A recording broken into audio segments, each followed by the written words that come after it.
Hi, my name is Muhammad Haikal bin Mustafa, and today I will be presenting about polystyrene for summative assessment part 1. Polystyrene or polyphenylethene is the product of polymerization of monomer styrene, or the other name is phenylethene. Polystyrene, commonly associated with styrofoam. You can find this on your daily coffee cups or expanded polystyrene foam (EPF). Polystyrene also have recent identification number (RIC) of 6. Now I will be talking about the formation of polystyrene. The addition polymerization of styrene to produce polystyrene can be proceeds by a free radical mechanism. Dibenzoyl peroxide, commonly used as an initiator to produce free radical. Now, what is free radical? A free radical is a molecule that has no charge but is highly reactive because it has an unpaired valence electron.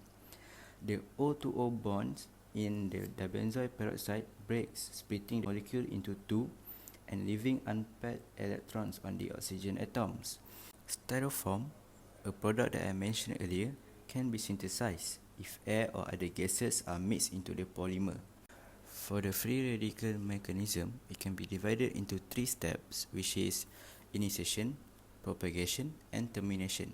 For initiation, the free radical attacks the styrene monomer and breaking the double bond, and thus a new product of free radical with an unpaired electron on the carbon atom is produced.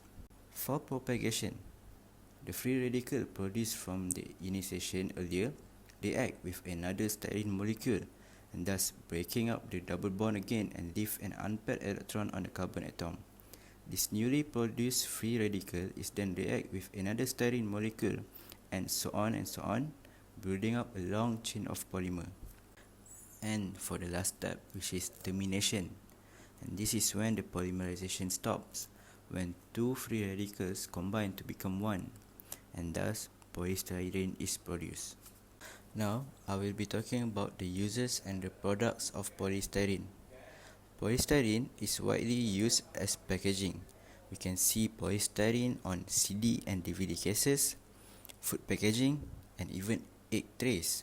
Polystyrene also can be found on home appliances such as refrigerators and air conditioners. As we can see in the picture, the interior of refrigerators were made from polystyrene, and this is because polystyrene is inert and does not cause any reactions. Some medical equipments also use polystyrene, such as test tube, tissue culture trays, and even petri dish. Polystyrene also can be found in parts of electronics, such as on televisions and computers. Polystyrene, just like other plastic, need 500 years or more to decompose. Polystyrene is hard to recycle locally and it need to be transported to specified plant to do the recycle. The cost needed to recycle and transported are usually high and causing many recycling companies did not accept them. Reusing polystyrene is the best method. However, it does not work well with food due to hygiene issues, but packaging material usually can be reused. Have you ever noticed that in Malaysia, the use of polystyrene as food packaging has been decreased? This is because many countries started to ban the use of polystyrene, especially as food packaging, due to its danger and its throwing issues. Polystyrene considered to have possible carcinogen and dangerous to human health due to leaching problem when used as food packaging.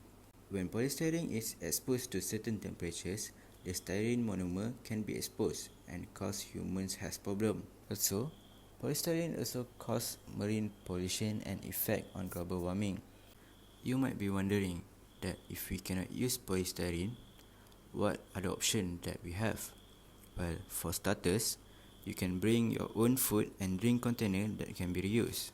Bringing your own food packaging can greatly reduce the usage of plastic and thus saving the environment. There's also a plant material called microcomposite have been developed as an alternative to polystyrene.